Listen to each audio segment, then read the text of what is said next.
नमस्कार मंडळी, चला तर आज आपण एकदम सोपी आणि सगळ्यांना जमेल अशी उडपी स्टाईल सिक्रेट डोसाची रेसिपी बघणार आहोत.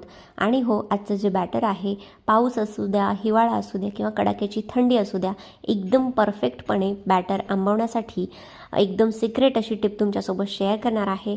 परफेक्ट कुरकुरीत आणि खमंग असे डोसे तुम्ही या बॅटरपासून बनवू शकता. खासियत म्हणजे यापासून तुम्ही इडली बनवू शकता, डोसा बनवू शकता, आप्पे असो किंवा मग एकदम मस्त जाळीदार आंबोळी असो, सगळे पदार्थ तुम्ही साऊथ इंडियन पदार्थ या एकाच पिठापासून बनवू शकता. आणि हो, यासोबतच आजच्या व्हिडिओमध्ये मी मसाला डोस्यासाठी साऊथमध्ये जी बटाट्याची भाजी बनवली जाते त्याची स्पेशल अशी रेसिपीसुद्धा तुमच्यासोबत शेअर करणार आहे.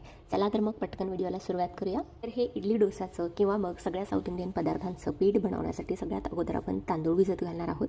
तर घरातली कुठलीही वाटी किंवा कप ह्याच्यासाठी तुम्ही सेट करू शकता. तर या स्टीलच्या वाटीने मी 4 वाटी घेतलेला आहे. इथे तांदूळ रेशनचा तांदूळ वापरलेला आहे. तांदूळ कुठलाही वापरू शकता किंवा मग इडली डोस्यासाठी स्पेशल जो तांदूळ मिळतो तोही घेतला तरी चालेल. त्यानंतर मी पाऊण वाटी त्याच वाटीने घेतलेली आहे पांढरी सालं काढलेली उडदाची डाळ आणि 1 चमचा घेतलेले आहे मेथी दाणे. व्यवस्थितपणे हे स्वच्छ 1 ते 2 वेळेस तुम्हाला धुवून घ्यायचं आहे. खूप जास्त चोळून धुवायचं नाही. आणि हो, आज आपण डाळ आणि तांदूळ एकाच भांड्यामध्ये सोबतच भिजत घातलेले आहे. वेगवेगळं भिजत घालण्याची सुद्धा गरज नाही.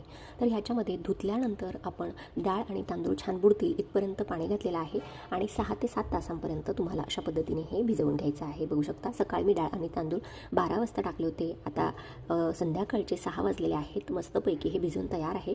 आता आपण मिक्सरला याला बारीक ग्राइंड करून घेणार आहोत.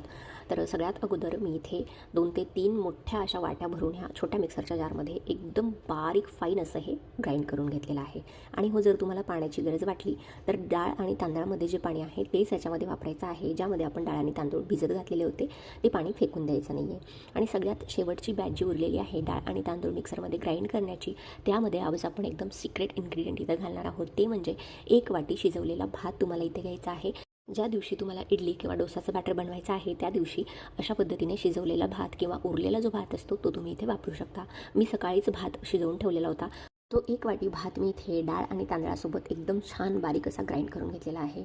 आणि हे मिश्रणसुद्धा तुम्हाला बाकीच्या मिश्रणासोबत मिक्स करून घ्यायचे आहे आणि 5 ते 7 मिनिटांपर्यंत विस्करच्या मदतीने अशा पद्धतीने छान फेटून घ्यायचं आहे. ही जी भात टाकण्याची जी सिक्रेट आहे ती आंध्रामध्ये स्पेशली भात टाकून अशा पद्धतीने डोसे, आंबोळी असो, तिकडे स्पॉन्ज डोसा म्हणतात, छान मस्त जाळीदार होतो आणि खूप जास्त मऊसूत होतो. जर तुम्हाला भात वापरायचा नसेल तर तुम्ही त्याऐवजी 1 वाटी भिजवलेले पोहेसुद्धा वापरू शकता किंवा मग 1 वाटी भिजवलेले मुरमुरेसुद्धा वापरू शकता. पण भात एकदा वापरून बघा, खूप जास्त छान रिझल्ट्स येतात. एकदम तोंडात टाकताच विरघळणारी आंबोळी, आप्पे तयार होतात आणि एकदम कुरकुरीत छान डोसासुद्धा तयार होतो आणि इडलीसुद्धा खूप जास्त फ्लफी आणि फुगलेली